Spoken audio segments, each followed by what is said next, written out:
Hello students, कैसे हो आप सब? बढ़िया होगे, होना भी चाहिए। नहीं हो तो घर पे रहो, कोरोना से बच के रहो, सब ठीक होगा तो हम लोग मिलेंगे। अभी तो कितने दिन हो गए हम लोग का कोचिंग में छुट्टी हुई है, आप सभी घर पे बैठे हुए हो। इस बीच में आप लोग एग्ज़ाम भी दे दिए, नेक्स्ट क्लास में प्रमोट भी हो गए, सब हुआ। लेकिन आप लोग के साथ एक कमी क्या रह गई कि आप लोग की पढ़ाई नहीं हो पा रही है।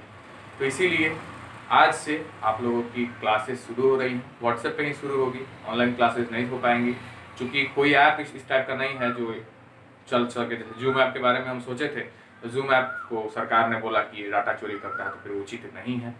तो आज हम लोग व्हाट्सएप से शुरू करेंगे। तो आज हम एक ऐसे चैप्टर के लिए हैं जो 7 क्लास वाले पढ़ चुके हैं, लेकिन 8 में भी है, और 6 क्लास वाले जो 7 में आए हैं उनको पढ़ना है।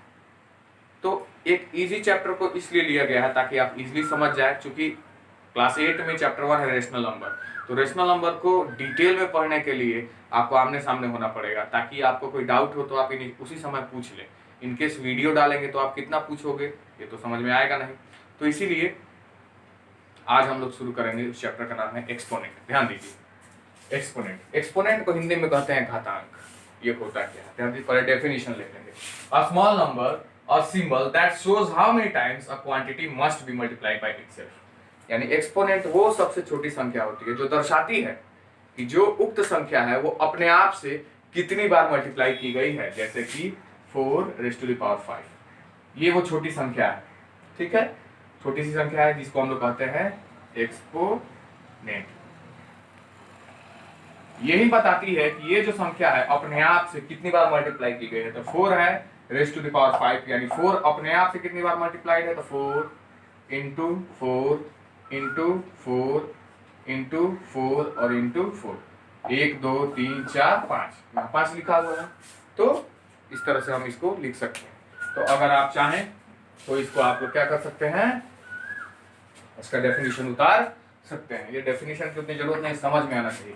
जैसे देखिए, एक बात बताता हूँ, कोई भी संख्या के ऊपर एक डिजिट होता है, एक नंबर होता है जो उसका पावर होता है। जैसे कोई भी संख्या हो, जैसे मतलब 4 + 5 = 9 लिख दिए ना, 4 के ऊपर भी 1 छिपा हुआ है, 5 के ऊपर भी 1 छिपा हुआ है, और 9 के ऊपर भी कितना छिपा हुआ है, 1। सभी संख्याओं के ऊपर एक पावर होता है जो अदृश्य होता है, दिखाई नहीं देता है, लेकिन वहां पे होता जरूर है। तो ये ध्यान रखिएगा। तो मानिए जैसे 4 इंटू 4 1 1, तो 2 तो 4 हुआ, तो दोनों 4 आपस में कॉमन आ गए, और 1 + 1 तो कितना हो गया, 4⁵2। इस तरह से आप इसको लिख सकते हैं। तो सबसे पहले इसका हम लोग पहला एग्जाम्पल लेंगे। पहले इसको शुरू करते हैं। यहाँ ध्यान दें, जैसे कोई भी नंबर है, x को हम मान लेते हैं नंबर, और x⁵n। तो यहाँ जो x है वो बेस है, जैसे 4⁵3, तो 4 हो गया आपका बेस, और ये जो 3 है ये हो गया आपका एक्सपोनेंट, या फिर इसको कहिए पावर। आप बिहार बोर्ड में पढ़िएगा तो कहेगा लोग 4 का पावर 3, 2 का पावर 4, 8 का पावर 3, इस टाइप से होता है। लेकिन जब आप इंग्लिश मीडियम स्कूल में पढ़िएगा तो इसको प्रॉपरली आपको प्रोनाउंशिएट करना होगा। तो इसको कहा जाएगा 4⁵3। जैसे कि इसको मैं एक बता देता हूँ क्या लगता है, raised to the power of. जैसे 4⁵ क्या है लास्ट में, 3। 4⁵3, 8 है उसका पावर 3 है, तो 8⁵3, 9 का 2, 9⁵2, 100 का 100, 100⁵100। तो इस तरह से आप पढ़ सकते हैं। स्पेशली क्लास 6 वाले जो अभी 7 में गए हैं वो ज्यादा ध्यान देंगे। चलिए अब हम लोग इसके रूल्स पे आते हैं। तो आज तो हम लोग रूल्स के बारे में डिस्कस करेंगे, और कुछ वर्क आपको देंगे जो आपको बता के हमको मेरे व्हाट्सएप पे भेजना पड़ेगा। ध्यान दीजिए। तो सबसे पहले रूल नंबर 1। रूल नंबर 1 यहाँ पे है, इसको हम लोग चर्चा करते हैं। a/b ब्रैकेट बंद raised to the power n। यहाँ पे ध्यान दीजिए, तो ये ब्रैकेट में है, a/b दोनों का दोनों ब्रैकेट में है, और ये जो n है वो एक्सपोनेंट है बाहर में। ये n बोल रहा है कि मुझे इसके साथ भी मल्टीप्लाई किया गया है और इसके साथ भी मल्टीप्लाई किया गया है, या फिर मैं इसके साथ भी लगा हुआ हूँ या इसके साथ भी लगा हुआ हूँ, मैं इसके साथ भी जुड़ा हुआ हूँ, इसके साथ भी जुड़ा हुआ हूँ। तो मानिए इन केस अगर आपको इसको समझना होगा, तो जब ऐसा क्वेश्चन आ जाए आपको, जैसे यहाँ पे दिया हुआ है आपका, पहले समझ लीजिए, a/b ब्रैकेट बंद raised to the power n, यानी कि a में भी n है और b में भी n है। कुछ यूं ही क्वेश्चन आ जाए 2/3, bracket 1 raised to the power 2। तो इसको कैसे सोल्व करेंगे? तो 2/3 रेस्ट टू द पावर 2 का पावर 2, 3 का पावर 3, यहाँ भी 2 आ गया, तो यहाँ भी 2, सॉरी यहाँ भी 2 आ गया। ध्यान दीजिएगा, यहाँ थोड़ा मिस्टेक था, यहाँ 2 है, इसमें भी 2 और इसमें भी 2। अब क्या करेंगे? 2 2 जा 4 एंड 3 3 जा 9, this will be the answer. अब ऐसा क्यों हुआ? तो 2 का पावर 2 है, तो 2 को कितने बार मल्टीप्लाई किया गया? 2 बार। 3 का पावर 2 है, यानी 3 को कितने बार मल्टीप्लाई किया गया? 2 बार। तो 2 2 जा 4 और 3 3 जा 9। इस तरह से आप इसको समझ सकते हैं। इनकेस अगर आपको समझ में नहीं आ रहा है तो आप जरूर कमेंट करके पूछेंगे कि क्या प्रॉब्लम आ रही है। चलिए, ये पहला एग्जाम्पल हुआ, याद रखिएगा ये पहला रूल था। सेकंड, वैसे रूल इधर उधर लिखा हुआ मैंने, लेकिन रूल वही है। रूल नंबर 2, ये रूल नंबर 2 कुछ यूं है, x raise to the power n into x raise to the power m is equals to x raise to the power n plus m। ये बोल क्या रहा है कि दो एक्सपोनेंशियल नंबर, दो एक्सपोनेंशियल टर्म हो जिसमें एक्सपोनेंट हो, अगर या फिर हो नहीं भी हो, जैसे मानिए 4 इंटू 4 का पावर 3, ये बाद में बता देते हैं, बिठा जाइए। अगर इन दोनों का बेस सेम हो, तो यहाँ बेस आप देख रहे हैं, यहाँ भी बेस 8 है और यहाँ भी बेस 8 है, ये तो आप देख रहे हैं। जब बेस दोनों का सेम हो और एक्सपोनेंट डिफरेंट हो, एक्सपोनेंट यहाँ n है और यहाँ पर m है, तो ये जब मल्टीप्लीकेशन में हो, ध्यान दीजिएगा यहाँ मल्टीप्लाई है, क्या है? मल्टीप्लाई। अदर कुछ नहीं, प्लस होगा काम नहीं करेगा, माइनस होगा काम नहीं करेगा, डिवाइड होगा काम नहीं करेगा। ये रूल, ये सिर्फ रूल कब काम करेगा? जब यहाँ पे मल्टीप्लाई हो। तो जब यहाँ मल्टीप्लाई हो और बेस दोनों सेम हो, जैसे x raise to power m और x raise to power m, तो यहाँ x बेस सेम है, तो बेस जब सेम होता है तो बेस कॉमन ले लिया जाता है, और बेस कॉमन लेके ऊपर जो एक्सपोनेंट होता है आपस में जुड़ जाते हैं। चलिए, जैसे यहाँ पर देखिए x बेस कॉमन है और m प्लस m दोनों बेस अलग अलग है, तो दोनों आपस में क्या हो गए हैं? जुड़ गए हैं। इसका एग्जाम्पल हम लोग ले लेते हैं, जैसे 4 का पावर 2 इंटू 4 का पावर 3, यानी कि दोनों बेस कॉमन है, तो 2 प्लस 3, तो 2 प्लस 3 यानी कितना हो गया? 4 2 3 5, 4 raise to the power 5।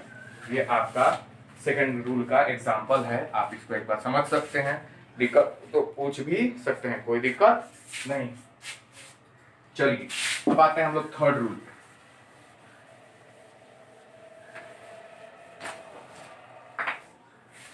Third rule हमारा है,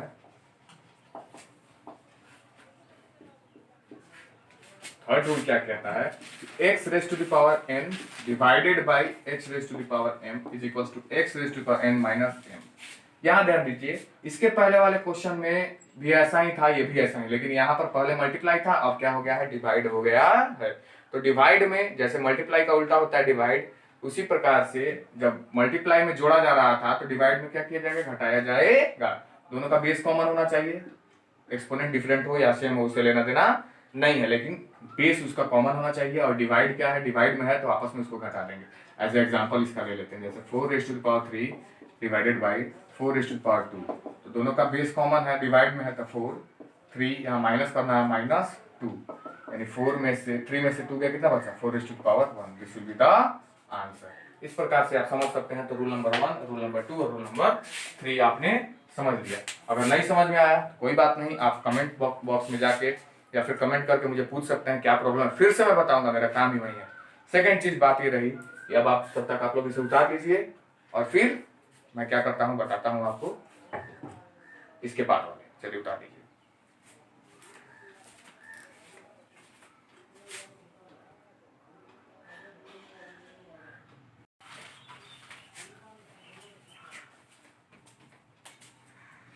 चलिए रूल नंबर 4 पे चलते हैं। तो रूल नंबर 4 क्या कहता है, ध्यान दीजिएगा। रूल नंबर 4 कह रहा है 1/x माइनस 1 बराबर x/1/1। यहां आपने देखा कि यहां पे एक्सपोनेंट में निगेटिव है, एक्सपोनेंट माइनस में है, इसको हमें प्लस में करना है। तो जब प्लस में किया जाता है तो अंदर में जो भी डिजिट होता है उसको हम लोग पलट देते हैं। चलिए इसका एग्जांपल है, जैसे 4/2 एक्सपोनेंट माइनस 2, इसको कैसे करेंगे? पलट देंगे, यानी 2/4, तो ये हो जाएगा माइनस से प्लस 2। आपको एक और दिक्कत हो सकती है, जैसे मानिए 3 है, इसका -2 हो गया, तो तो अब यहाँ पे तो 2 है ही नहीं, तो पलटिएगा कैसे? तो याद रखिए जैसे कि बताया गया है कि सभी संख्याओं के नीचे एक छिपा होता है, तो यहाँ भी वही होता है। तो जब 3 है तो 1/3, यहाँ नीचे 1 था ऊपर 1 चला गया, power 2, this will be the answer. समझे? ये था आपका रूल नंबर 4। अब हम लोग चर्चा करेंगे रूल नंबर 5।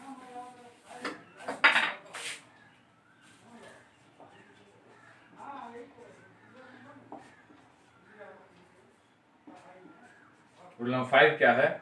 x का पावर n इंटू y का power n is equals to x y by n। यहाँ पे देखिएगा आपको रूल नंबर 2 की तरह शायद लगेगा, लेकिन असल में रूल नंबर 2 नहीं है। यहाँ देखिए, यहाँ बेस डिफरेंट है, यहाँ x है तो यहाँ y है। फिर बोलिएगा जब बेस डिफरेंट है तो कैसे हुआ? तो ध्यान दीजिए, यहाँ पे आपका एक्सपोनेंट कॉमन है, यहाँ भी n यहाँ भी n। जब एक्सपोनेंट कॉमन हो तो क्या करते हैं? तो ध्यान दीजिएगा, एक्सपोनेंट कॉमन हो तो बेस को आपस में मल्टीप्लाई करके एक्सपोनेंट उतना ही रहने देते हैं। एज एग्जांपल ले लीजिए, 4 का पावर 2 इंटू 3 का पावर 2। यहाँ भी बेस डिफरेंट है, एक्सपोनेंट आपका क्या है? कॉमन है। सो दैट इज वाई आप 4 इंटू 3 ब्रैकेट बंद, दोनों का पावर 3, 4 3 12 का power 2, this will be the answer. इस तरह से आप इसको इजीली सोल्व कर सकते हैं। चलिए एक बार देख लीजिए इसे, उसके बाद हम लोग डिस्कस करेंगे रूल नंबर 6 के बारे में।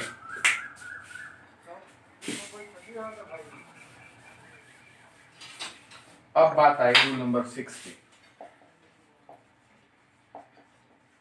रूल नंबर 6, रूल नंबर 6 में क्या है? ध्यान दीजिएगा, यहाँ पे बोल क्या रहा है? x का पावर n ब्रैकेट बंद, फिर m, फिर मिडिल ब्रैकेट, फिर p is equals to x into n into m into p। यानी बोल क्या रहा है? जब ब्रैकेट में हो तो जितनी बार ब्रैकेट आएगा, आपको ऑलरेडी बताया जा चुका है, ब्रैकेट का मतलब ही होता है मल्टीप्लाई। तो जितनी बार ब्रैकेट होगा उतनी बार इसको मल्टीप्लाई हम लोग एक्सपोनेंट्स को कर देंगे। तो ध्यान दीजिए, जैसे 4 raise to the power 2 bracket बंद, raise to the power 3 bracket फिर से बंद, रेज़ टू द पावर फिर से 2। तो क्या करेंगे? बाहर निकालेंगे 4 2 इंटू 3 इंटू 2। अब इसको हम लोग मल्टीप्लाई करेंगे, 4 2 3 जा 6 6 2 जा 12, यानी 4 रेज़ टू द पावर 12। ये हो गया आपका रूल नंबर 6। आप इसे देखिए, एक बार इसका स्क्रीनशॉट ले लीजिए या फिर उतार लीजिए, ठीक है? उसके बाद बाकी के रूल्स और बाकी के डेफिनेशंस मैं समझा देता हूँ, ध्यान दीजिए। चलिए उतारिए इसे।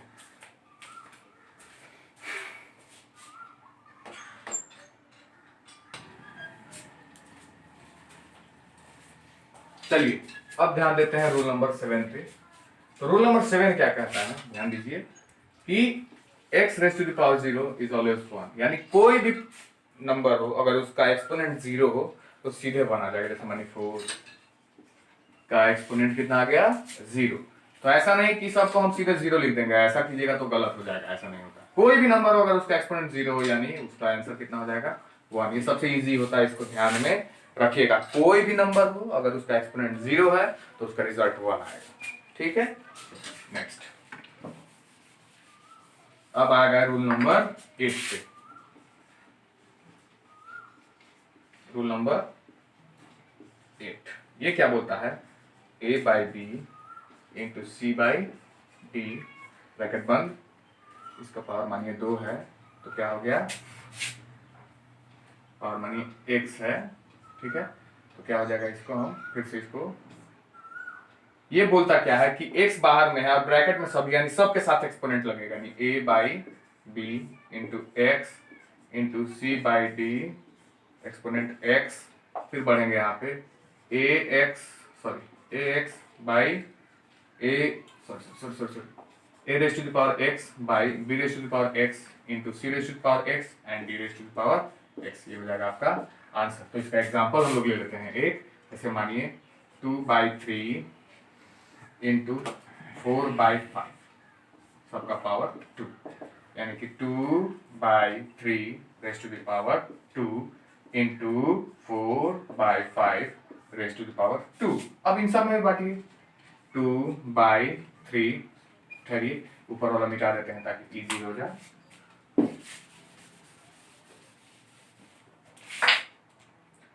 2/3 raised to the power 2 raised to the power 2 into 4/5 raised to the power 2 raised to the power 2। फिर इसको सोल्व करें, 2 2 जा 4, 3 3 जा 9 into 4 4 जा 16/5 5 जा 25। और बाद में इसको हम लोग क्या करेंगे, सोल्व कर सकते हैं। इसको लास्ट में आप लोग क्या कीजिएगा, सोल्व कर लीजिएगा। तो इस तरह से आपका रूल 8 भी समाप्त हो गया। तो बेसिकली आज हम लोगों ने 8 रूल जान लिए। अब रूल जानने के बाद दो इम्पॉर्टेंट नोट्स हैं, उसको भी हम लोग जानेंगे। इसके लिए तब तक आप इसे उतार लीजिए, फिर मैं नोट्स को बताता हूँ।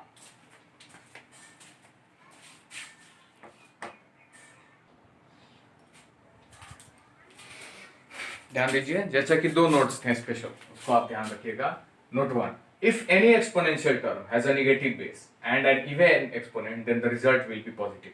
यानी कोई भी एक ऐसा एक्सपोनेंशियल टर्म हो जिसका बेस नेगेटिव हो और उसका एक्सपोनेंट एक इवन नंबर हो, तो जो रिजल्ट आएगा वो पॉजिटिव हो जाएगा। देखिए कैसे, जैसे कि मान लीजिए आप -3 raised to the power 4, यहाँ बेस नेगेटिव है और एक्सपोनेंट एक इवन नंबर है, तो इसका बेस यानी इसका रिजल्ट कैसे पॉजिटिव आएगा, तो ध्यान दीजिए।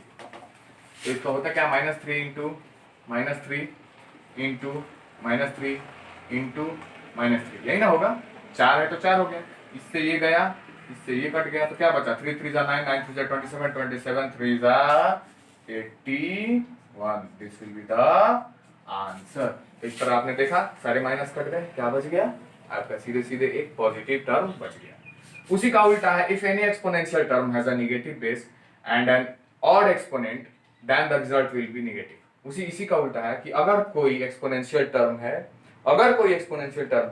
और उसका बेस नेगेटिव है और उसका एक्सपोनेंट एक क्या कहता है और नंबर है, तो रिजल्ट क्या आ जाएगा, नेगेटिव आ जाएगा। चलिए इसी में देख लेते हैं, by 3। Okay, now what we have to do, ध्यान दीजिएगा, -3 इंटू 3, तो यहाँ पे क्या होगा, -3 3 बार करना है, इंटू -3 इंटू -3। यहाँ देखिए बेस नेगेटिव, एक्सपोनेंट ऑड हो गया, तो इससे ये कट गया, तो 3 3 जा 9 इंटू -3, तो यहाँ देखिए प्लस माइनस माइनस होता है कि नहीं, तो 9 3 जा -27। This will be the answer. तो इस तरह से आप इसको जांच सकते हैं, कोई दिक्कत नहीं। ये बहुत दिक्कत करता है, इसको आप याद रखिए, इस नोट को आप स्पेशली नोट जरूर कीजिएगा, अन्यथा बहुत दिक्कत होगी। तो चलिए इसके बाद मैं कुछ आपको वर्क दूंगा, इस वर्क को आप लोग करके मेरे व्हाट्सएप पे भेजना है आपको। इसको तब तक आप लोग लिख लें।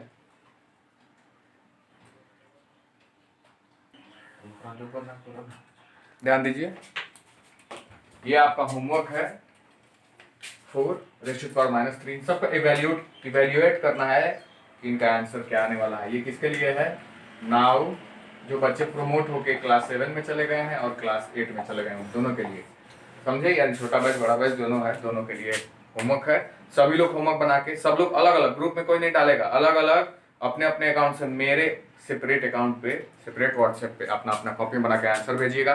जो नहीं भेजेगा उनके गार्जियन के पास कॉल चला जाएगा, याद रखिएगा। Thank you.